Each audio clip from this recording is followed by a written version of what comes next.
we're back live on the ESR. That's a look at G3, the tournament that's coming up August 2nd and 3rd in London, England. Joining me and Jack, we got a very special guest, Martin Wyatt, the tallest, baldest man at Gfinity, and one of the prettiest faces in all of the UK is joining the show now. How are you, Martin? I'm good. I think you felt bad about calling me tall and bald, which is why you said I had a pretty face. However, I will take that. I'm really pleased to be on the show. Yeah, thanks, and nice to see you boys. How are you both? Very good. Doing pretty well. Very excited for this weekend. All those things were facts, by the way, Martin. I'm just. All right, okay. Look, let's actually call them back. Are they facts? Am I tall? Yes, I am. Am I bald? Yes, I am. Am I pretty? All right, it's debatable. It depends on who's looking, but hopefully more people say yes than no. Otherwise, I've got a problem. But whatever. I'm not short of confidence, but that's okay. And I'm a nice person. Yep. So he says. You're a good guy.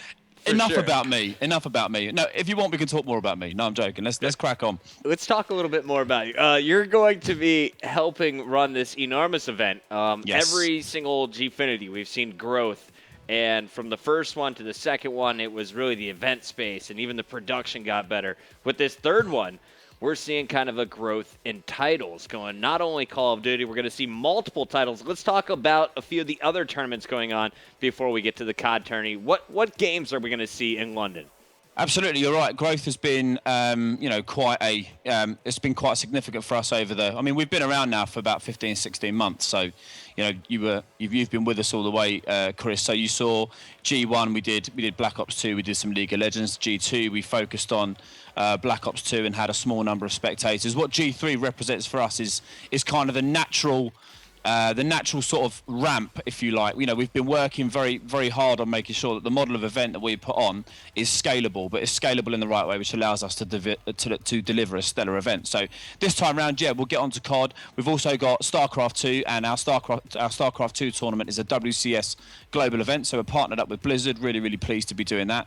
FIFA 14, we've got the top 16 players in the world attending, including multi-time world champions, not just one, but two of them, and I think the most recent world champion as well. And then we've got Csgo, Counter-Strike, which is making a massive resurgence in Europe. Some big American talent in iBuyPower attending as well, taking on the big European team. So it's going to be huge. I mean, it's world class all the way through. I mean, all of the teams we've got attending. So if you take Starcraft, for example, we've got 12 players taking part. 9 of those were invited. 3 of those qualified.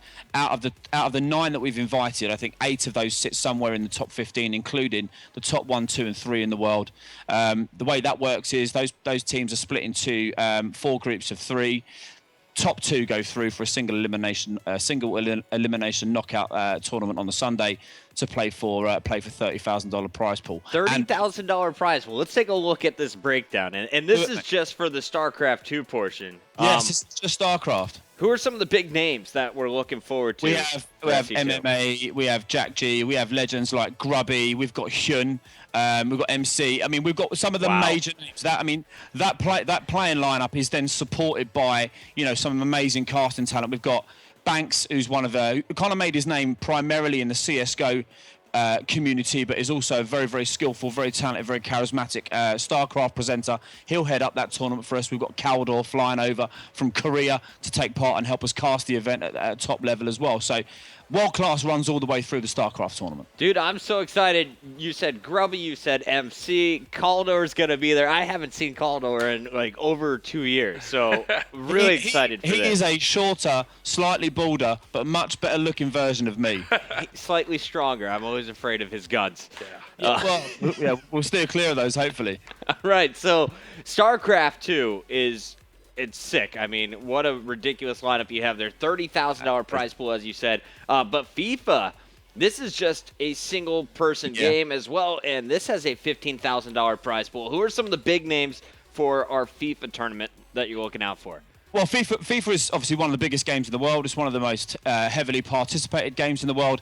It's also one of those games that doesn't really or hasn't really had the support as an esport previously. So what we've been trying to do is, through the website gfinity.net, we've been trying to ramp up the activity that we do for FIFA across the whole community, and G3 represents a really stellar event for these guys to really make a name for themselves, not only just at the event locally, not only just in Europe where they're already known, but across the world as well. So taking into consideration some of the names, we've got a guy called Tass who won the small FIFA LAN that we did back in February. He represents Dignitas. Two amazing English guys, Ty Walton and Adam as well. Adam Winster, they're taking part. We've got a guy called Alfonso Ramos,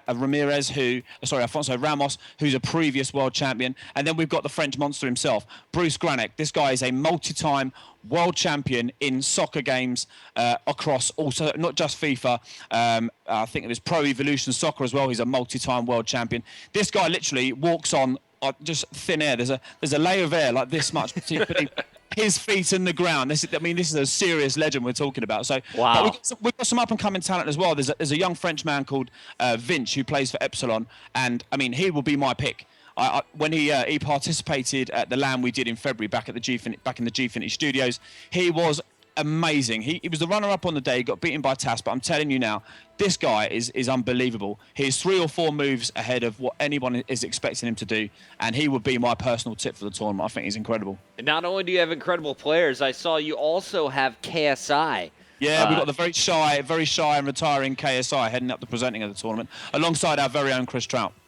Trout's going to be in there for FIFA. Yeah, he's been making us feel bad. He hasn't been on camera as much as he'd like to, so we're chucking him into FIFA. No, he's going to be doing some casting. I'm looking at him just off camera there. We're chucking him into FIFA to do some presenting, do some casting alongside KSI, and we've been working very closely with KSI recently to promote FIFA, be our ambassador for FIFA, and kind of help us get it off the ground and give it some gravitas and improve participation levels competitively. Everyone knows what he's like. The man is unpredictable. He is literally personality personified. Hopefully he behaves himself, but not too much. He'll probably raise the roof on his own. It's going to be a crazy show. Yeah, and I hear he's pretty solid on the sticks as well. Let's go to our last game. Jack, this is one you know quite a bit about, Csgo. Yeah, I've been playing this a lot more recently. Now, this game is becoming very popular on Twitch. It has its own viewing setup and how you can search and figure out ranks and watch different maps because people want to learn as fast as possible when playing this game. CSGO, for you Call of Duty fans out there, is basically search and destroy. It's 5v5. One team has to plant the bomb. The other team has to try to defuse it or stop them from planting.